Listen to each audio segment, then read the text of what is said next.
again, I'd like to have a little review. I'm talking about the 4 levels of experiencing the Holy Spirit, the same experience that Jesus experienced.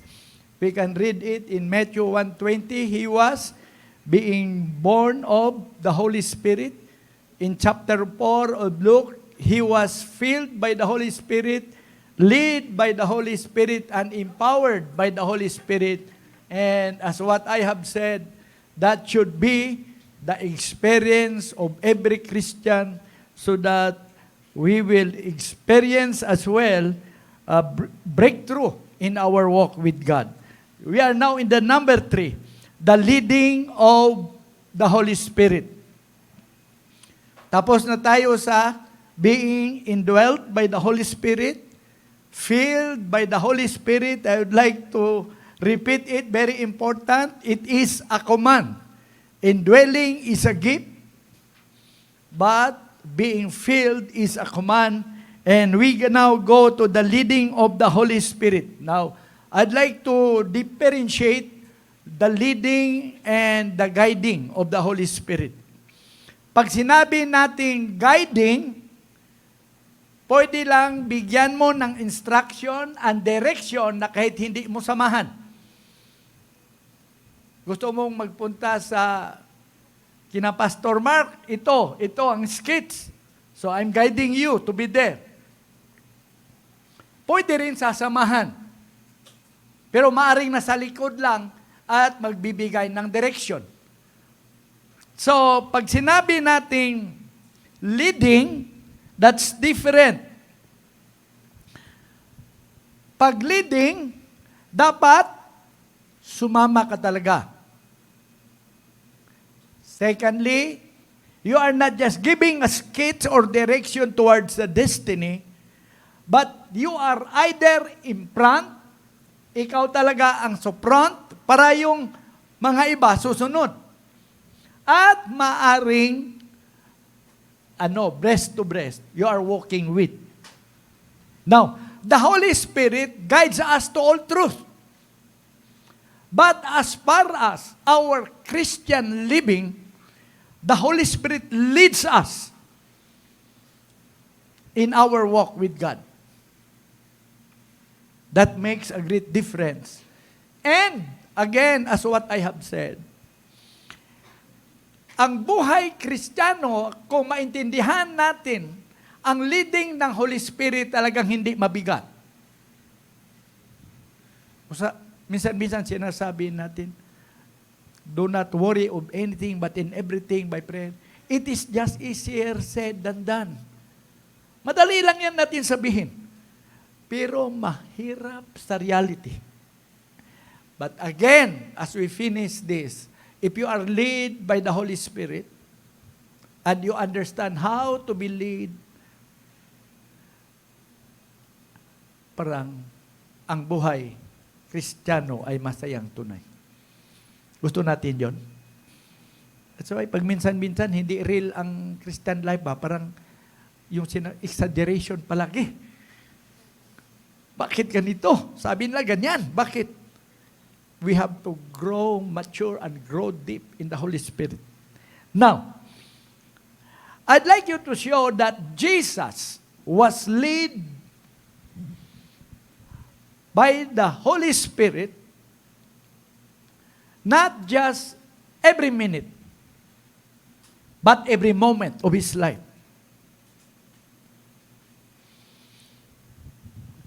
Look at John chapter 5:19. Then Jesus answered and said to them, most assuredly I say to you, the Son can do nothing of himself, but what he sees the Father do, for whatever the Father does, the Son does. He is led by the Holy Spirit as to what the Father do, that is what He will do. Every moment of His life.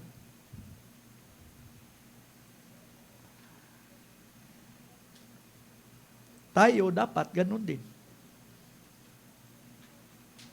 That we should be led simula sa maliit na bagay hanggang sa malaki.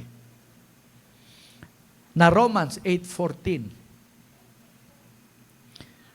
For as many as are led by the Spirit of God, these are sons of God. Now, I'd like to emphasize the word sons of God. That refers to the young men. Hindi yan nag-refer sa baby Christian. If you are still very new in the Lord, you have a hard time discerning the Holy Spirit's leading. That's why it refers to young men. Another thing that we have to understand, only the Holy Spirit lead are sensitive of His leading. If you are filled by the Holy Spirit, sensitive ka sa leading ng Holy Spirit. Pero pag hindi ka filled in a certain season na you are empty and dry, you will mahirap balid sa Holy Spirit. You are not sensitive. That's why ibalik ko. Yung activities to be influenced by the Holy Spirit and our surrender to the Holy Spirit is very important in our Christian life. Because you will hardly be led by the Holy Spirit, or even if the Holy Spirit is leading, you are not so sensitive. That's why yung mga prayer meeting, yung mga activities sa church, hindi yan ginagawa just for the sake of having a program in the church. There's a purpose. The church is helping us to be filled by the Holy Spirit so that the Holy Spirit can lead us. Naintindihan natin? Yung bang seryoso na Christian life na nakaka-enjoy. Now, I'd like to show to you the characteristic or the distinction of being led by the Holy Spirit. The distinction, the distinctive of the leading of the Holy Spirit. Number one, it doesn't guarantee everything is well. Pag ang Holy Spirit nag-lead sa iyo, and even if you are led by the Holy Spirit, don't ever think that everything is well. Baka sabihin natin, baka wala na, iniwanan tayo ng Holy Spirit. Why is it that it is happening this way? Parang wala mang Panginoon nito. Now listen to this. I'd like to make it clear. It doesn't guarantee everything is well, even if you are led by the Holy Spirit. And you must have to know it so that when you will encounter and you are receiving a leading but different is happening, iba ang nangyayari, ibig sabihin, hindi ka na-lead. I'll give you an example, and that is found in Acts 16, 6-9. Lahat tayo magbasa. Now when they had gone, go. Lahat tayo?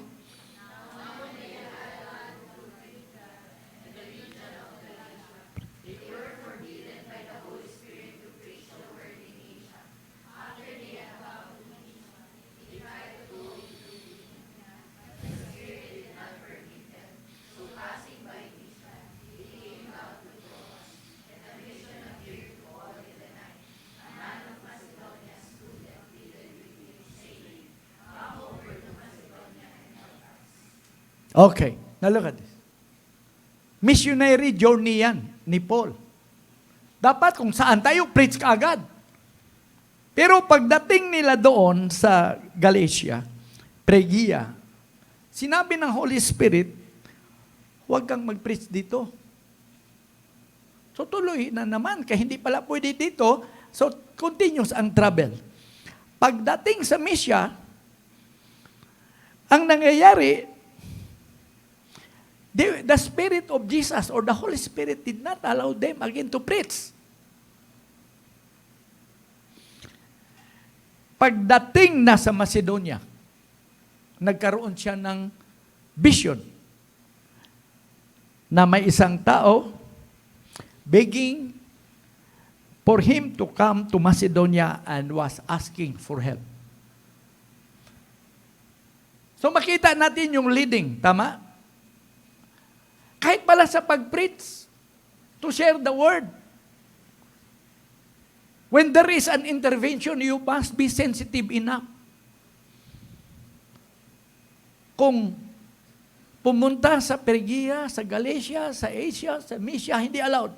Pagdating sa Macedonia, nakakita siya ng vision. And a man was asking for help.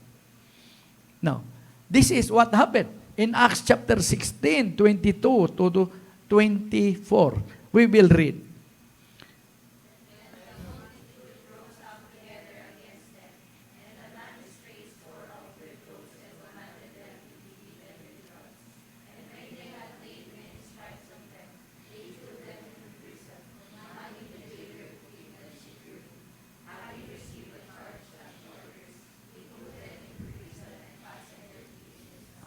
Anong nangyari? Nakulong, nabit with rods.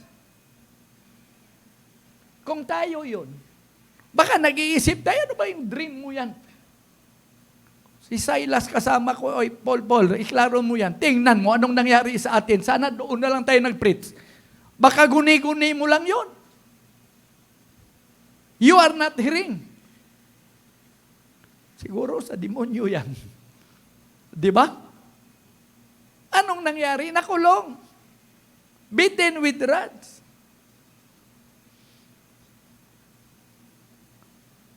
Kung bakit dito pa tayo nag-preach? Sinong nakabasa nito?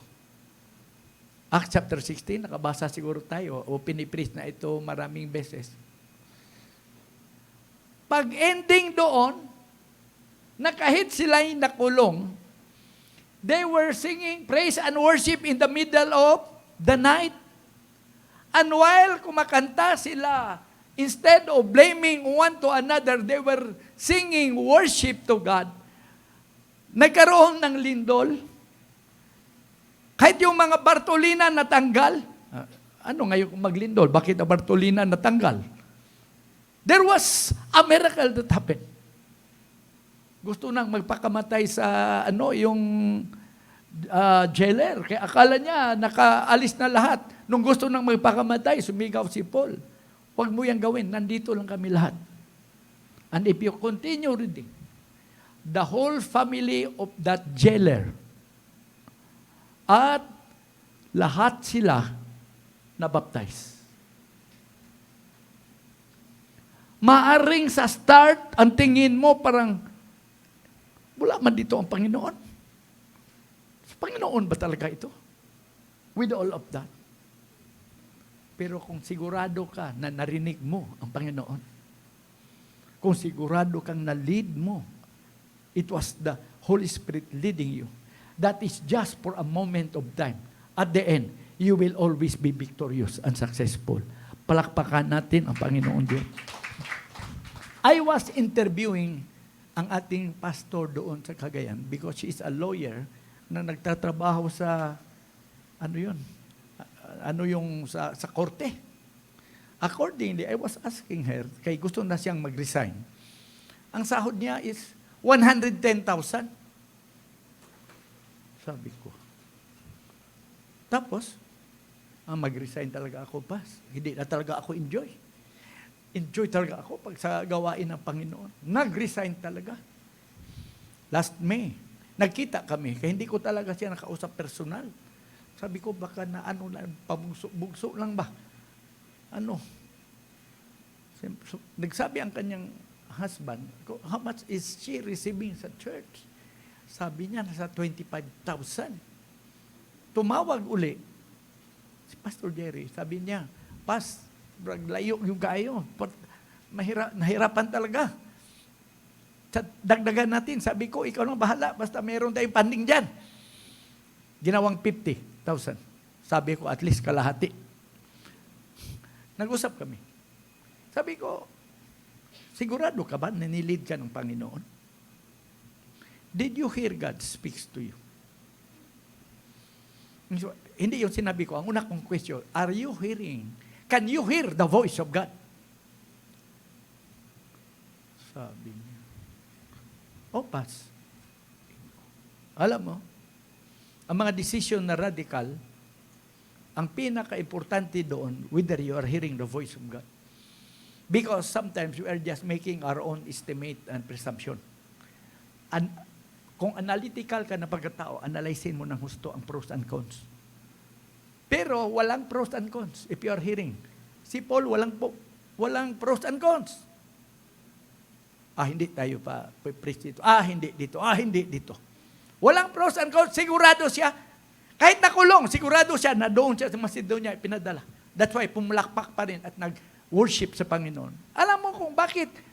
Kung nasa hirap tayo at yung mga decision making natin hindi tama at umiiyak tayo at the end of the day, parang galit ka na sa Diyos, biniblame mo ang Diyos dahil you are not being led by the Holy Spirit. And you are not hearing the voice of God. Pero if you are hearing, mayroon kang assurance sa loob. Kahit sabihin sa iyo, 35 years old ka na, hindi ka pa makapag-asawa, pag nasabihan ka ng Panginoon, alam mo, makapag-asawa ka. Wala man nag-amen dito mga babae. Yun ang importante. Ulitin ko, hindi problema ang walk with God if you are led and you can hear the voice of God. That's why ang una kong question, are you hearing the voice of God? Can you hear the voice of God? Meron doong, full-timer na gusto nang mag-resign. Kapit kung makit ka mag-resign, marami siyang mga reason, ganyan. Ang una rin tinanong ko, can you hear the voice of God? Sabi niya, yes. Sabi ko, nasabihan ka na ng Panginoon? Wala pa.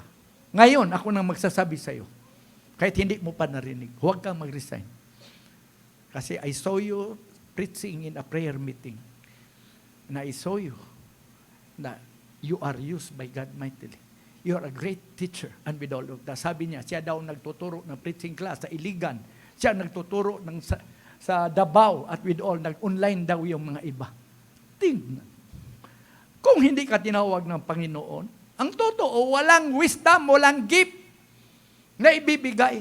Because the gift is for the common good. That's why you are given that by God such gift and ability.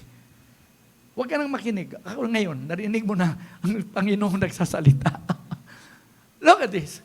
What I mean is, can you hear? Alam mo ang sinabi kong lawyer, si Jade,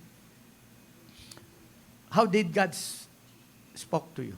I want to hear, I want to discern whether it is God or just yourself.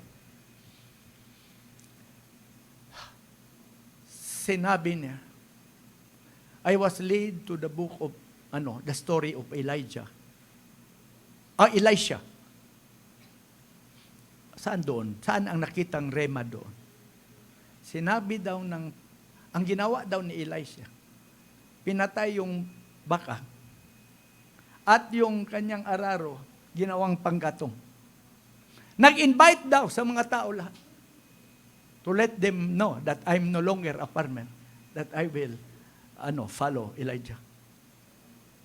Alam mo pa, ang plano ko na hindi na ako full-time ako, pero yung magsilyo-silyo ba nung tawag doon? Magnotaryo lang ako. That was what was in my mind. Pero dahil sinabi, si Elisha, binasag ang lahat at ginawang panggatong, ibig sabihin wala nang balikan. And so, I made a decision to really stop totally. 12 years ko lang ginamit ang pag-abogada ko. Cum laude yun, nag-graduate sa UP ng pre-law, BS Philosophy. Nag-radical siya. Sabi ko, what? Is there anything that the Lord spoke to you? That when you will surrender, meron ka bang promise? Yes. Ano yun? I will receive a double anointing just like Elisha who received a double anointing compared to Elijah. Hello. Sabi ko, go. I'm sure that you are hearing. You are rightly hearing the voice of God. Ang importante, makinig kayo. Huwag kayong maniwala sa mga teaching na hindi mo marinig ang Panginoon. Okay, sa Bible lang. Okay. The Lord will speak to you, to guide, to lead you. That's why the Bible tells us, my sheep hears my voice, and they knew me. Sino dito nakarinig na sa Panginoon? I want to see your hands. Amen. Amen. Iba hindi pa? Pero sino ang nakarinig sa demonyo? Lahat tayo nakarinig. Tingnan mo, pag demonyo, madaling mapakinggan. Panginoon. Anyway, we go further. Now, another thing, it doesn't guarantee no delay. It does not mean when the Lord speaks to you na madelay. Walang delay. Total, ang Panginoon ang nagsasabi. Basahin mo si Abraham, chapter 12. Sinabi niya, itong mangyayari. I will call you and I will bless you mightily, your descendants with all of that. Maraming promise. Pagdating doon sa, promised land, sa Kanaan. Pagdating doon, nagkaroon ng drought. Nagbakwit sila diretso sa Egypt.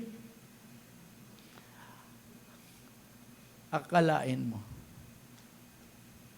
The promise was given 75 years old. Hanggang 99 na lang si Sarah. At 100 na lang si Moses. At si Abraham. Saka pa nagkaanak. Saka pa nagkaanak nung nagkaroon na, na-close na ang womb. Anong tawag doon? Nagminopause na. Saka pa nangyayari. Siguro kung ako yung si Abraham, kung ano pang narinig ko, kung ginalaw pa ako doon na lang sana ako sa aming home place, iniwan ko pa. Pagdating dito, anuhin ko yung pera. Anuhin ko, wala naman akong anak. Sabi, dadami ang descendants. But it happened. The most important is you can hear. The most important, you know, and you know that you are being led. Walang problema sa tinatawag na delay.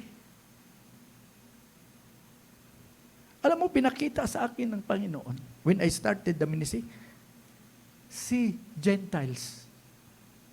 Nakita ko, nilagay na Alam mo yung pangalan si Gentiles? Na-confuse ang mga tao. Ano pangalan ng church nyo? Si Gentiles for Christ Ministries. Pag tinatunong ako, parang hindi ko na masasabi kung anong pangalan. Nakakahiya. Ano ba yan si Gentiles? Taong dagat. Sabi nila. Pumunta kami sa kasama ko si Pastor Mark. Palitan natin na nakakahiya yan. Bakit yan?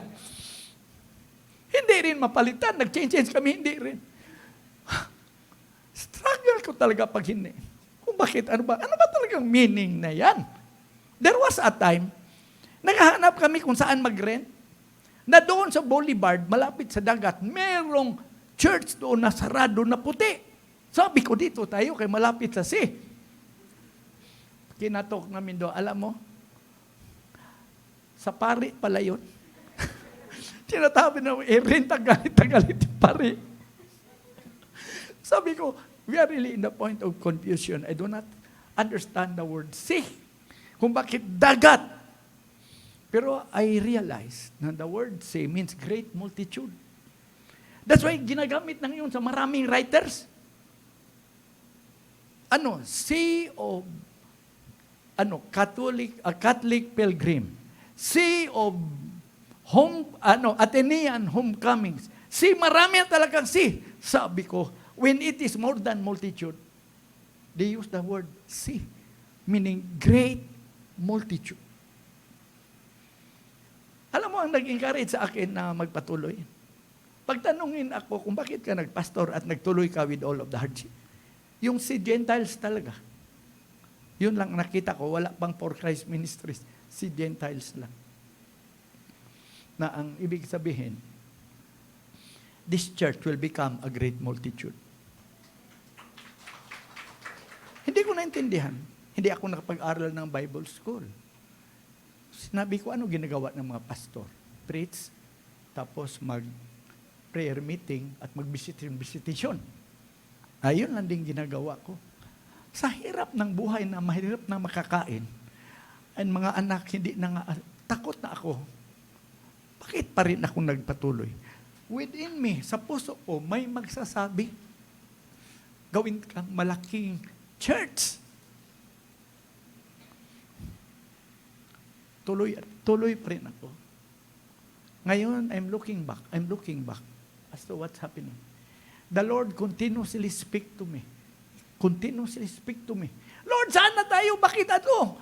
Wala pa rin. Bakit wala? Alam mo, sumasagot ang Panginoon. Sumasagot talaga. That, at the end, kung hindi nasasagot, mag-stop na. Mawalan ako ng hope. Pero sumasagot ang Panginoon. Palagi. Every time that I ask, I am being empowered. Now, looking around, we planted 43 churches. Ngayon, palakpakan. And we are intending after next year to plant every church planted 2 years ago. We'll plant 1 church every year. 1 church. That's what we are actually pursuing in Zamboanga. Cagayan, they continuously planted. Pinuntahan lang ang Butuan City. Last Saturday. Last Tuesday. Last Tuesday, punta. Ngayong Saturday, mayroon ng worship service na ginagawa. Dahil ang napasukan nila, mayaman na may 500 family na mga empleyado, na Bible study ang 20, pag following day, 20, 40, they will gather starting this coming Saturday, a worship service and continuous na Bible study. There's a great move of God. Why is it happening? I am seeing and I am hearing. That's the most important. Another thing that we have to understand, it doesn't contradict the written word. Pag yung narinig mo at nakita mo, nag-contradict sa written word, I assure you, it is not of God. Because the guidance or the leading of the Holy Spirit will never contradict the written word of God. Now, mamaya, turuan ko kayo para marinig nyo ang Panginoon. Interesado tayo? Yung maging very sharp tayo. The manner, papaano tayo makarinig? The manner. Man is designed to communicate God. The Holy Spirit communicates through our spirit. But he who is joined to the Lord is one spirit with Him. The Spirit Himself, Romans 8:16, bears witness with our spirit that we are children of God. The Holy Spirit that dwells in us, dwells in our spirit. Then the Holy Spirit will speak to our spirit. Then to our soul. Listen to this. Tripart man tayo. Spirit, soul, and body. Pag tayo hindi na born again, we only live through our flesh. That's why spiritually dead tayo, meaning our spirit does not function. So we are led by our flesh, meaning mind, will, and emotion. People who are not born again, they are led by their own mind, will, and emotion. They don't love things of the Spirit. The moment you are born again, your spirit was made alive. Meaning you can connect God now. Because the sin was already paid. So, yung ang function sa ating spirit now is restored. Pag hinambing spiritually dead, it does not mean na yung na-annihilated or totally namatay na, it ceased to exist. It is existing but it cannot function. Instead of connecting to God, they are connecting spiritual being that refers to the demon and the God of this world. Now ngayon, ang Spirit of God that dwells in us will speak through our spirit, then the spirit to our soul, then the soul will manifested in the body. Naintindihan natin? Okay, now, that is how the Holy Spirit speak to us. He speaks through our spirit. The second thing is, the Holy Spirit communicate through the Bible, the Word of God. Because the Word of that I speak to you are spirit and they are life, according to John 6:33. The Word of God that I speak to you are spirit and they are life. Yun ang sinabi sa John 6:63. Now, the Word of God will speak to us. Now, listen to this. Ang Word of God is something that you are not to read but to meditate. And another thing, the Word of God that you will just read is the Logos, giving us a general information as to who God is. But if you want that the Holy Spirit will speak through the Word, you ask the Holy Spirit as to what is the Word that you want to speak to me so that I am assured that it is you speaking. That's why si Jade was led to Elisha. And from there, you will receive illumination that you have never think about and it will really be personalized. Naintindihan natin? Na-personalize niya yun. Sige, palagi na ako nagbasa, pero yung sinabi niya, pinaalam sa lahat na siya nag-stop na sa farming. At saka sinunog lahat para wala nang balikan. Hindi na ako mag-ano pa dahil parang binalikan ko, parang give up lahat. Meaning to say that the Lord was really speaking to him. And I can have lots of examples na ang Panginoon nakipag-usap through the Scripture. I would like to, one lang. When I was asking the Lord, and many of you knew about this, sabi ko, Lord, saan pa papunta itong ministry na to? Alam mo namang wala akong Bible school. Alam mo naman, nag-start ako sa mga taong parang basurero sa basura doon, na walang kapera-pera. Wala na rin akong pera dahil na-bankrupt ako sa negosyo. Anong mangyari sa mga anak ko with all of that? Ano ba talaga ang mangyari? Sinabi ng Panginoon, you read Psalm 87. Binasa ko. Pero in IV version man yung Bible ko. Sinabi ko, wala akong makita sa answer sa sinagot ko. Ginanyan ko. Sabi ko, Lord, ano? Sabi again, Psalm 87. 3 times na sinabing Psalm 87, nagalit na ako. Sumigaw na ako, wala akong nakita, Panginoon. Asaan dyan? Alam mo ano sinabi ng Panginoon? Palitan mo yung Zion ng SGCM. Anong makita ko yun? Psalm 87 na pinalitan ng ang Zion ng SGCM. Kaya tingnan mo, wala kang reason na mag-stop at masabi mo, grabe pala ang plano ng Panginoon. Kung nandyan sa bahay, tingnan mo. Psalm 87, NIV version. Palitan mo. I am now telling you that the Scripture, you can have the Logos, you can understand the ways of God, but it would be very much different when there will be a rhema that the Lord is going to speak to you and use even the Scripture to really back up that He is the one speaking to you. Mayroon tayong ganyan experience? Wala mo, may full-timer na nagtampo sa akin. Parang talagang mga ilang buwan na hindi, parang ayaw makipag-usap sa akin. Dahil sabi niya, ano ako sa devotional, paano? Yung ginanyan ko ang Bible ko. Tapos, ginanyan ko. Di tumawa ako. Sabi ko, hanggang ngayon, ganyan ka? And with all of that, na-offend pala siya. Namula siya ng husto, nahiya siya sa grupo. Tinuruan ko. Ngayon, yun na rin ginawa niya. Alam mo, hindi madali. But listen first to God. And He will tell you which of the verse you are going to open.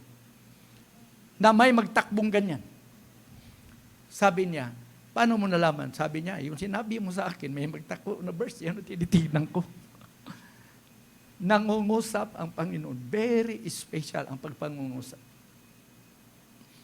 Intindihan natin? Alam na natin? Ha?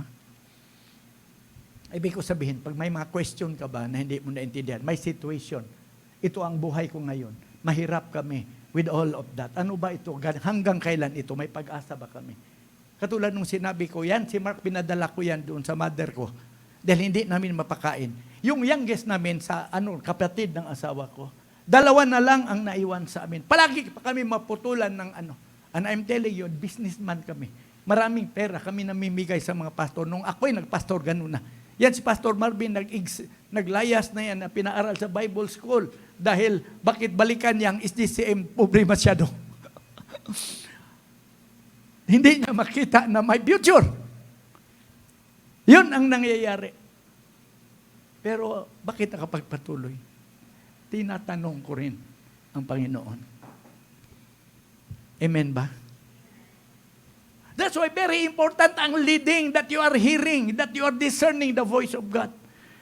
He speaks through the Word of God. Now, the Holy Spirit, ito na, very important, communicates through our spiritual senses. Hindi kayo. Our communication with the Holy Spirit is not a skill to be acquired. They are senses to be sharpened.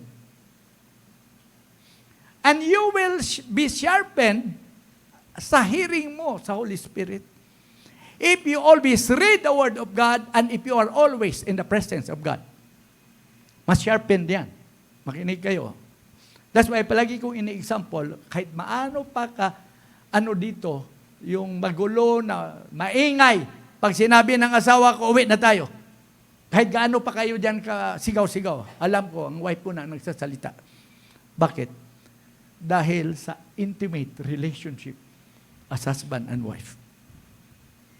Kahit patakpan mo yung, sinubukan ko yan, takpan ng tuwalya. Hello. O saan ka ngayon dyan? Alam niya, nga ako talaga kahit baguhin ko yung boses. Dahil nga sa intimate relationship, mas sharpen ang iyong hearing. Now, we have to understand this. Merong tinatawag na physical senses at meron ding tinatawag na spiritual senses. Ang senses natin is feeling, seeing, hearing, tasting, and smelling. In the spiritual realm, meron ding feeling, seeing, hearing, tasting, and smelling. Dapat alam natin yan. Because sometimes in your feeling, sometimes you think, iwan ko lang, basta feeling ko. Hindi yon. That is the senses of the Holy Spirit. My sense of feeling in the spiritual realm. I'd like to give you scriptures. I would like to make it fast. Number 1, sa feeling. May peace. Yung peace na hindi mo maintindihan. Bakit grabe man ang peace sa loob ng puso ko? That is the Holy Spirit speaking to you and comforting you.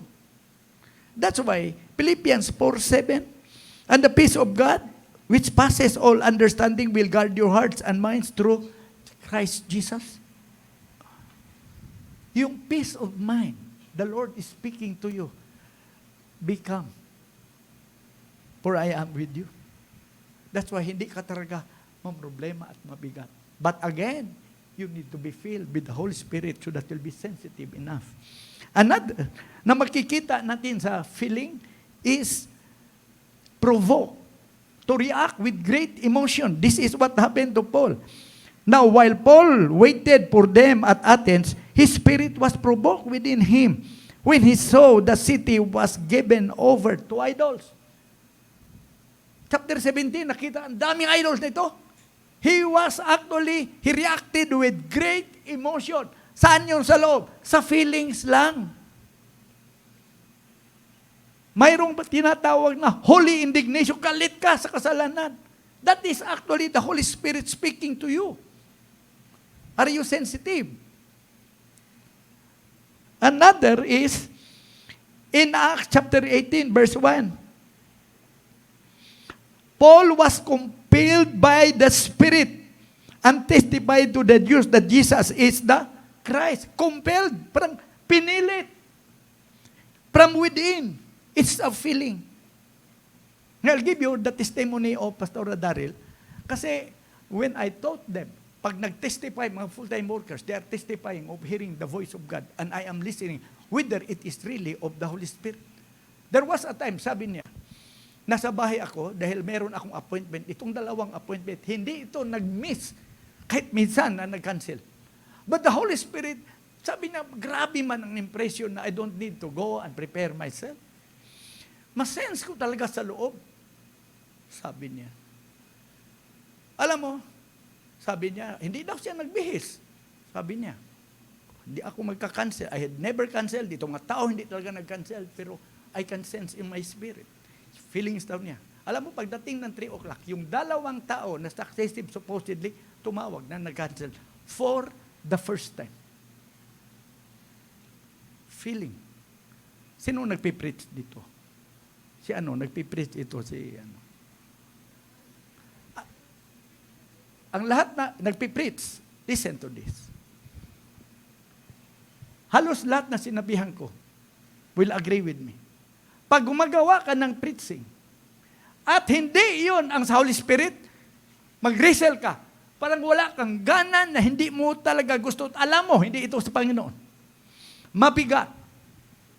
Ano, si Cristel, is that your ano? Do you discern that? Na mabigat na parang, if you are going to deliver it with your mouth, parang kahit yung bunganga, parang hindi mag-open. Hindi ba, meaning, hindi ba masarap pag nagsalita?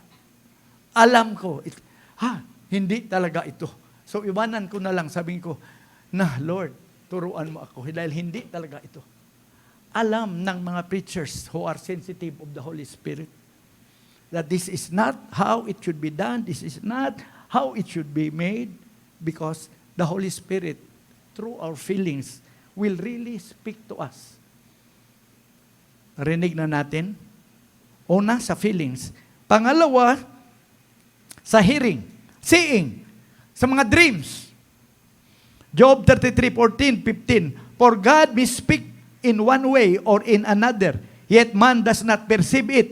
In a dream, in a vision of the night, when deep sleep falls upon men. Hindi mo naintindihan, nakipag-usap ang Diyos sa dreams. Vision. Is si Gentiles, nakipag-usap. Open eyes and closed eyes. Yung nanganak si Grace. Nakita ko. Matangkad na bata. At ang color, hindi talaga katulad sa kanya. May pagka-brown. Paglabas dyan, malaman mo. Sinabi ko, lalaki, Grace, ang anak mo. That's why yung blue at saka saan ka pa. Ano ang tingin mo? Lalaki, babae, hindi ako nag-gaze. Sigurado ako. Lalaki. Paglabas, lalaki talaga. Pinapakita ng Panginoon. Are you hearing me? Speaks through dreams. He speaks through hearing. Pero He does not speak through your ears. He speaks in another way. Listen to this. In Revelation 2:11, he who has an ear, let him hear what the Spirit is saying. That refers to spiritual ears. Now, pag nagsalita ang Panginoon sa iyo, it is through words, sentences, paragraphs, supernaturally impacted to our spirit. Ma-feel mo talaga na iba ang dating. Flash of information. Maganyan lang. Kanina, umaga nag-pray ako. When I was, I was just in the presence of God and I'm asking, Lord, lead me as to whom I'm going to pray. Nakita ko yung tao. Sabi ko, saan ba ito? Ay, kasama ko noon, nung nagtatrabaho pa ako sa Marcel Trading. Sabi ko, sino nga pangalan dito? Sinabi sa akin, Panginoon, yun. Binanyan ko saan ko, parang nakita ko na may sugat o something. Iyon ang pinag-pray ko. Flash of information. Intindihan natin, huwag kayo magtingin sa akin na unique. Lahat tayo, meron ganyan. Amen? It's just a matter na atin talagang ma-harness ba. And it is a matter that you will know, that the Lord will speak to you. Another thing is, an impression. Na parang paganyan. Parang mangan mo, ito man talaga. Impression. And very rare at hindi palagi an audible voice to intended audience. Katulad ni Paul, may audible voice. Narinig ng mga kasama niya, yung the way to Damascus, pero wala silang nakita. Siya na blind siya. Narinig. I heard a voice from the Lord. Alam mo yung sinabi? The greatest deceit and the greatest lie made by Semiramis or Satan is to divide the world into religion. Tingnan nyo yung introduction ko sa Ladderized lesson. Yun ang sinabi ko. That's why ang thin line, talaga, the Lord was leading me to make that material na ang thin line, nakikita talaga. And I was even saying, pag may Bible study ako at talagang tinutukan ko, 100% pag nag-open ka, makonvert ka. Si Dada testified. Si Mark testified. Basta, minsan-minsan nga, Bible study, minsan-minsan hindi pinupuntahan. And that's why, that will be the one of the reason kung mag-failure. That's why nga, sinabi ko, Mark, ilan ang Bible study? 10. Ilang anawin? 5. 3. Sabi ko, kailangan yan ng training. Alam mo yun, the 7 P's for a powerful soul winner. Naturuan ba tayo dyan? Naturuan ka 7 P's? Naituro ba yan dito? Ay, personal experience ko yan, kung bakit mag-fail. Pero kung sundin mo yun, ang nakita ko, basta nag-open, madala sa Panginoon. Amen? Ayun. So, merong audible voice, but not all. Seldom. Speaks in another way. But you can hear. Pwedeng magsalita. Number 4, smell. Revelation 5:8. Now when he had taken the scroll, the 4 living creatures and the 24 elders fell down before the Lamb, each having a harp and golden bowls full of incense, which are the prayers of the saints. Yung incenso daw represents the prayer of the saints. You will smell. Ewan ko noon, we are still young, but there was a move before na you can smell the sweet presence of the Holy Spirit. It's really pag nag-preach, sabihin nila, you will sense and feel, you can smell the presence. Totoo. Gumaganon kami, ang bango talaga. Nawala na yung move na yun, pero may yung move rin na lapping in the spirit. Na natin na, sabi ko, ano ba yan? Totoo ba yan? Kung kalukuhan yan, di ba yan, mga loko-loko lang ang tatawa na walang reason with all of that. There was a great move na like that. And yung time na yun, smell ko rin talaga. But the Bible tells us that our prayers is like a sweet-smelling aroma before the Lord. And the sense of taste. Ito, sa Ezekiel chapter 3, 2-3, and diyan, makikita natin, the stomach with this scroll that I gave you, so I ate, and it was in my mouth like honey in sweetness. Ano man, naka-smell ka dyan. Look at this. That's why the Word of God was described to be like honey. Iba ang, nagtaka ako ni Pastora Jade, yung sa Cagayan, sabi niya, alam pa, di ko maintindihan ngayon. Basta tumas ang kainlove ko sa Word of God. Barabang, pag kinain ko, parang tamis talaga pag nagbasa ako. Tapos yung Bible ko na sa gilid, nandaroon sa gilid, matulog daw siya, nandyan lang talaga. Nainggit ako, sabi ko, sana all. So grabe, sabi ko, grabing move ng Holy Spirit because of grabing surrender sa Panginoon. Alam mo, hindi basta-basta yung 110,000 na salary, i-give up mo lang. With great influence dahil abogada ka. Ngayon, ano na lang siya. Parang common na lang na tao. And that's why she is experiencing the fullness of the Holy Spirit. That's why very sensitive. And Hebrews 5:13-14, we will read because this is the last part of the verse. For everyone, nandyan?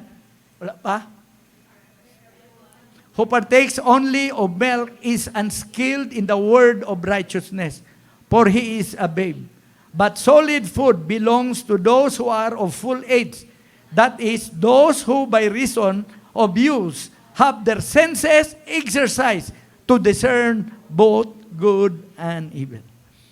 Ang ating senses should be sharpened para ma-discern ang good and bad, and for you to be led by the Holy Spirit. The moment you will experience in a very personal way the leading of the Holy Spirit, the first thing that will happen is you'll be dependent to the Holy Spirit. May problema? May rin na-confuse. Ay, sipin mo, mamayang gabi, mamayang umaga, I will come to the presence of God. I will ask the Holy Spirit. I will talk and I will prepare all of this problem and what we are going to do. Mayroong bang mabigat? Mayroong mabigat. Pero kung makarinig ka sa Word of God, mayroong peace of mind and sense of assurance. Maring kung sasabihin mo sa akin, at ako ang magsasabi sa iyo, walang dating. Problema ka pa rin. Pero kung Holy Spirit na magsabi sa iyo, magtaka ka, na mayroong supernatural na faith na di mo maintindihan that you begin really to believe. Now, you will not experience that if you don't understand the leading of the Holy Spirit and if you are not filled by the Holy Spirit. If you are just indwelt, alam mo, makonfuse ka sa buhay ng Kristiyano. Another, strengthen our faith. Ang ating faith mag-rise up. Pag narinig mo, ang klaro mo, ang Panginoon, kahit na katulad ni Paul, kakanta ka pa rin. Dahil alam mo, there was a direction given by God. Passionate in the ministry. Maging passionate ka if you are hearing because you are being led. And this is ang mangyayari with all of that. Experience the reality of God. Now listen to me.